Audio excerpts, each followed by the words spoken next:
Have you ever wondered about the differences between each race in Tolkien's universe and their origin stories?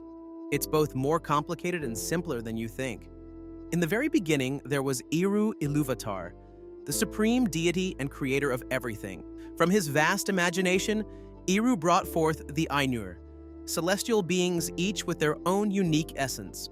Together, they took part in the music of the Ainur, a divine symphony that wove the detailed story of creation.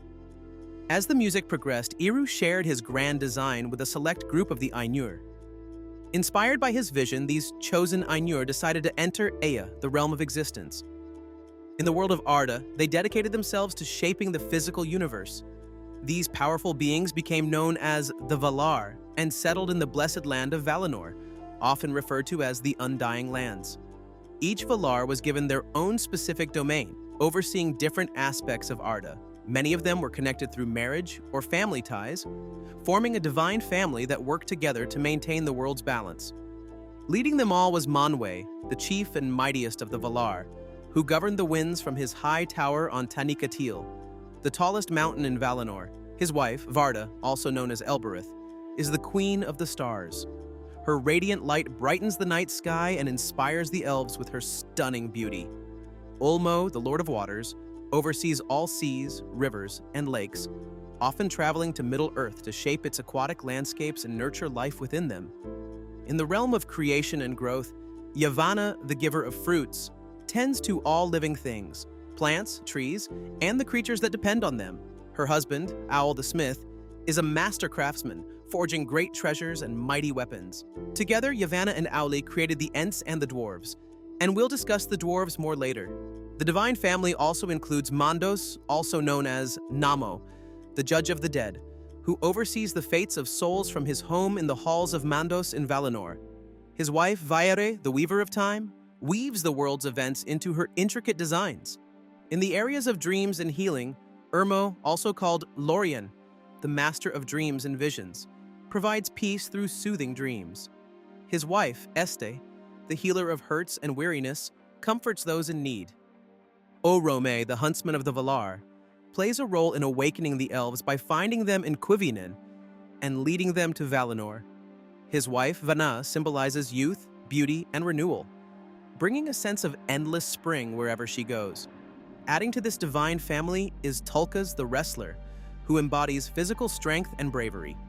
He is married to Nessa, Orome's sister and a graceful dancer, whose joyful spirit brings life and movement to the world. Lastly, there's Nienna, the Lady of Mercy, who stands alone among the Valar. She carries sorrow and compassion, teaching empathy and resilience through her mourning. Her guidance is crucial to the fate of Middle-earth. Supporting the Valar are the Maiar, the lesser Ainur, who play essential roles in keeping Arda balanced. These divine spirits are organized into different groups based on who they serve and their specific duties. The first group includes the Maiar, who act as direct helpers to the Valar, assisting them in their domains with their unique skills and talents. Another significant group is the Astari, better known as the Wizards. These Maiar bring wisdom and guidance, using their powers to fight against the growing darkness without overpowering the people they help. However, not all Maiar stayed loyal. Some were tempted by the promise of power and chose to follow Melkor, who later became known as Morgoth, the first Dark Lord. These corrupted Maiar turned into agents of chaos and destruction, spreading Morgoth's influence throughout Arda. We'll explore more about Morgoth and his fallen Maiar later, exploring their impact on Middle-earth. Now let's talk more about the Wizards. These Maiar were sent by the Valar to support the free peoples of Middle-earth in their fight against the rising darkness. This group includes well-known figures like Saruman, Radagast, the mysterious blue wizards Alatar and Palando, and the beloved Gandalf. Saruman, sent by Owl the Smith, reflecting his master's craftsmanship and thirst for knowledge. However, his strong ambition and desire for power, nurtured under Owl's guidance, led him to abandon his mission and join dark forces, which ultimately caused his downfall. Radagast, sent by Yavanna, the giver of fruits, developed a deep connection with nature and its creatures. His training under Yavanna fostered a gentle spirit and a commitment to preserving the natural world, keeping him mostly apart from the main conflicts in Middle-earth. The Blue Wizards, Alatar and Palando, were sent by Orome and Vanna to journey into the east. Their education under Orome, the huntsman, inspired them with a love for exploration and a dedication to fighting evil. though their exact stories remain largely unknown. Gandalf, also known as Olorin, was guided by Nienna, the Lady of Mercy. This mentorship gave him compassion, wisdom, and resilience, shaping him into the steadfast leader who, along with the rest of the Fellowship, was one of the key elements in defeating Sauron and saving Middle-earth.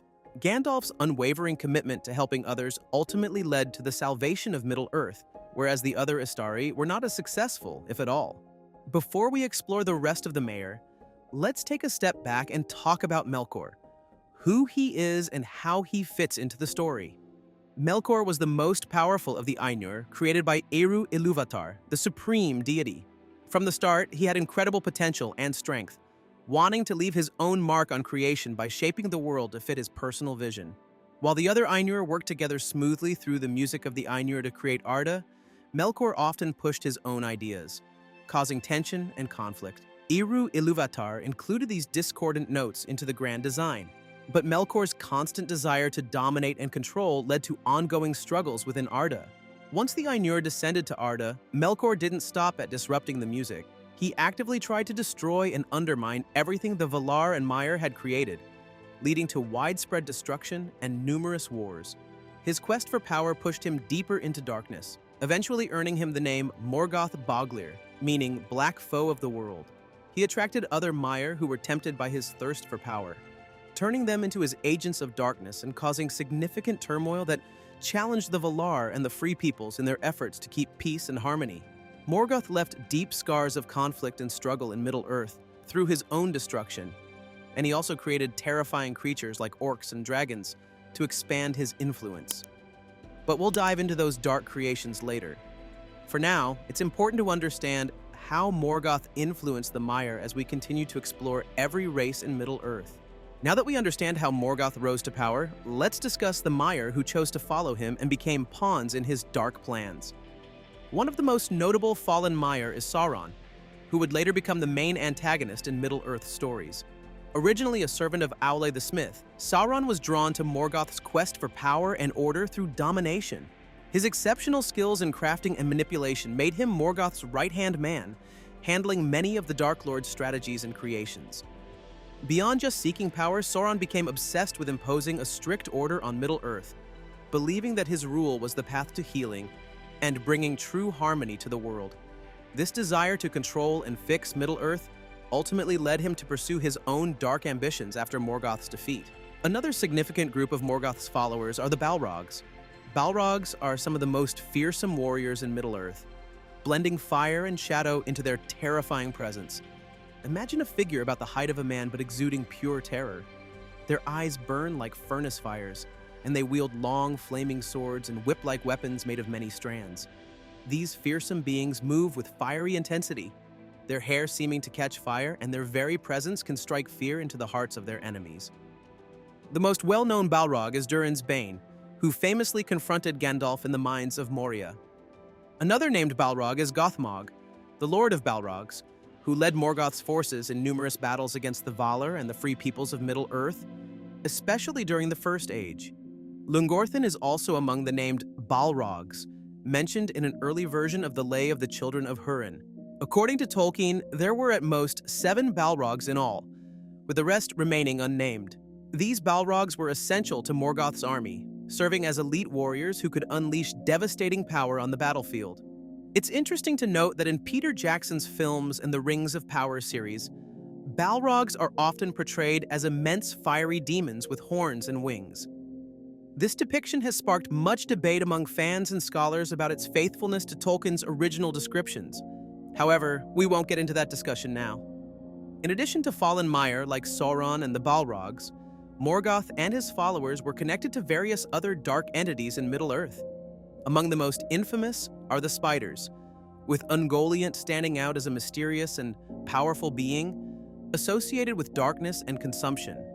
Ungoliant teamed up with Morgoth during the destruction of the 2 trees of Valinor, using her immense power to engulf and devour the light. Shelob, a descendant of Ungoliant, is another notable spider who dwells in the pass of Cirith Ungol, preying on travelers and spreading fear. While Tolkien didn't officially classify these spiders as Maiar, Some fans and scholars speculate that their incredible strength and ancient origins might hint at divine or Maya-like qualities, although this remains unconfirmed.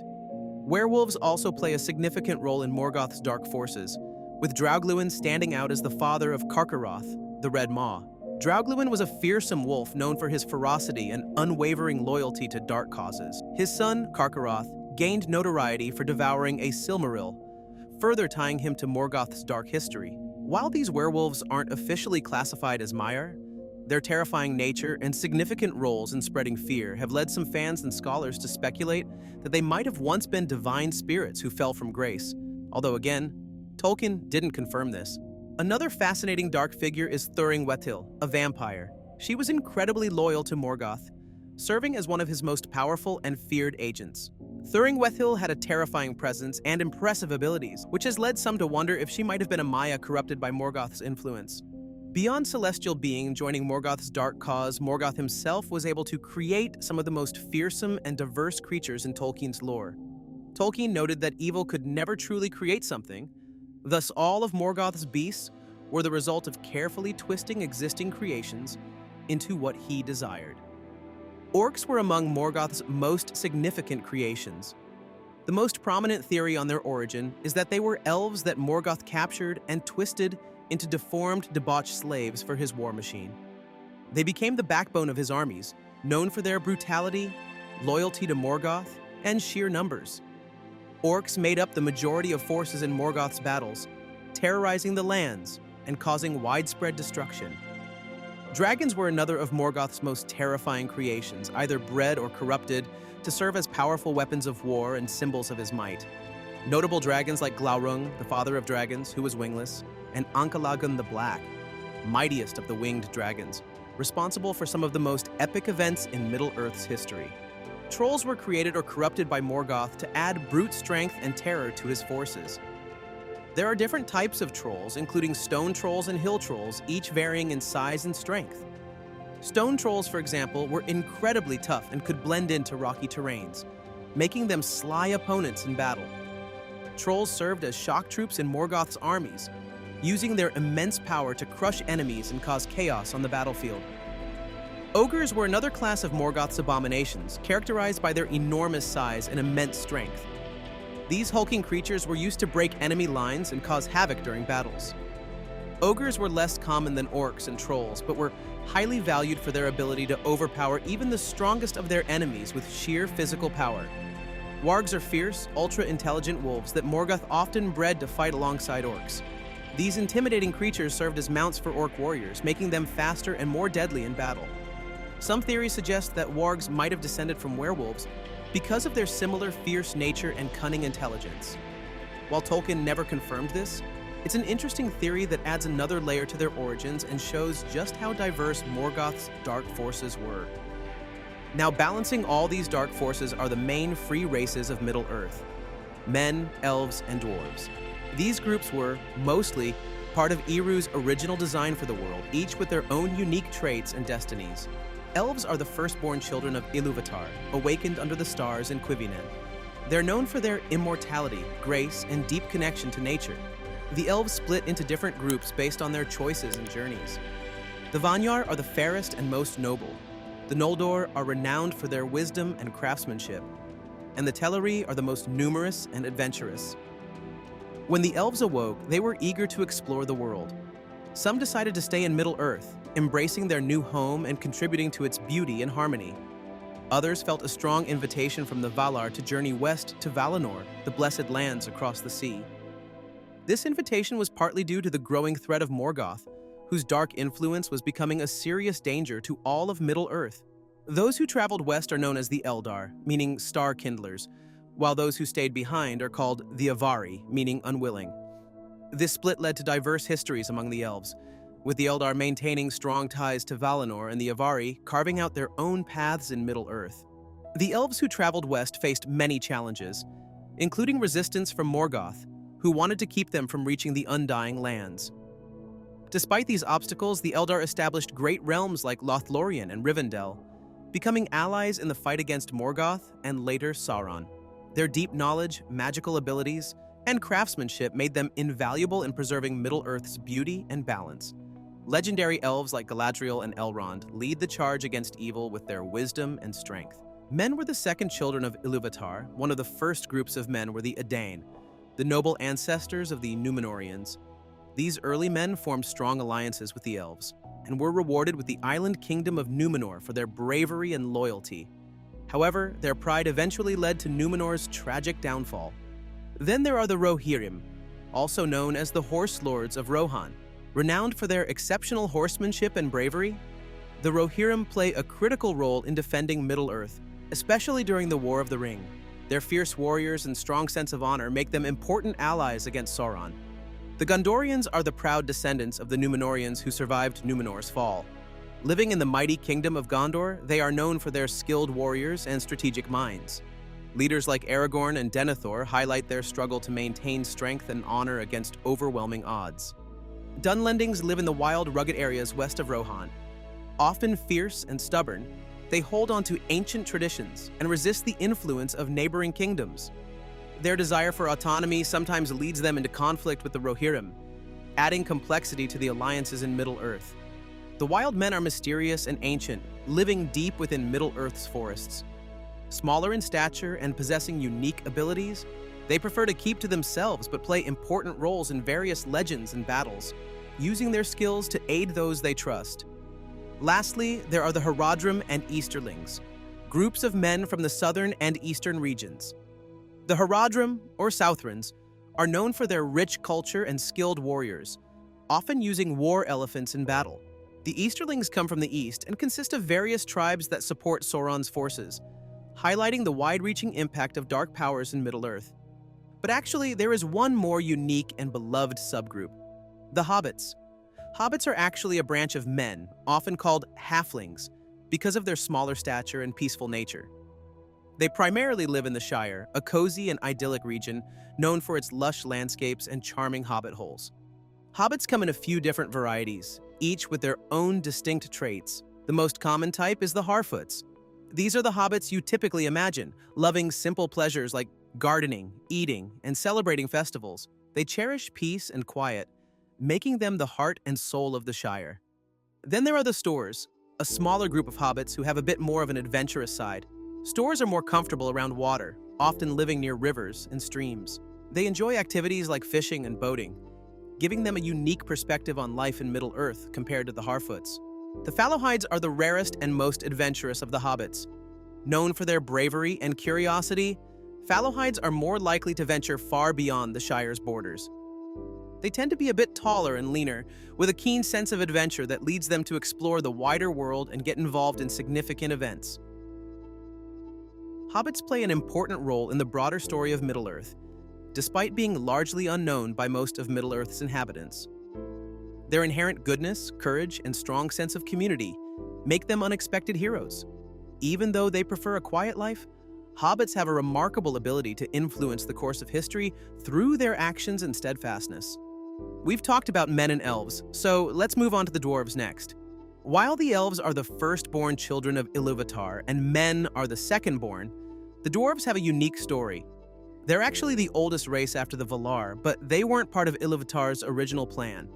Instead, the dwarves were created by Aule, the Vala of craftsmanship, who was so passionate about shaping Middle-earth that he decided to make his own beings. When Ilúvatar saw Aule's dedication, he allowed the dwarves to exist, but with one condition. They had to remain asleep under the mountains until after the elves awoke. This way, they wouldn't interfere with the elves' place in the world. Dwarves are celebrated as master craftsmen and fierce warriors, living in impressive underground kingdoms like Erebor, Khazad-dûm, Belegost, and Nogrod, in the Iron Hills, Gundabad, and the Blue Mountains. Each of these realms has its own unique history and significance. The relationship between dwarves and elves has often been complex, mainly due to jealousy and stubbornness, as well as conflicts over resources like precious metals and differing cultural values. While both races deeply value craftsmanship and have a strong appreciation for earth and stone, these shared passions have sometimes led to rivalries and misunderstandings.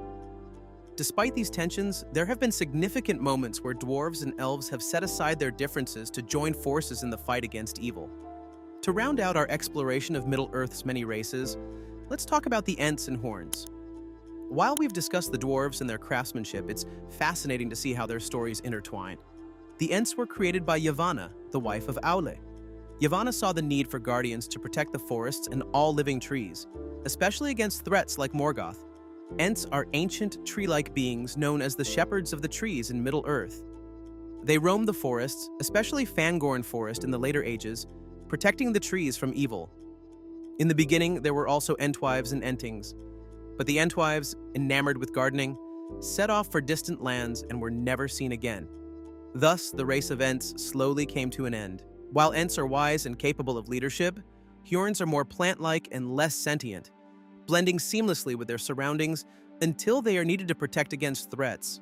During the War of the Ring, both the Ents and Huorns recognized the immense threat posed by Sauron to Middle-earth and stepped in to support the Free Peoples in their struggle against evil, in instances such as the Battle of the Hornburg and the Battle of Isengard.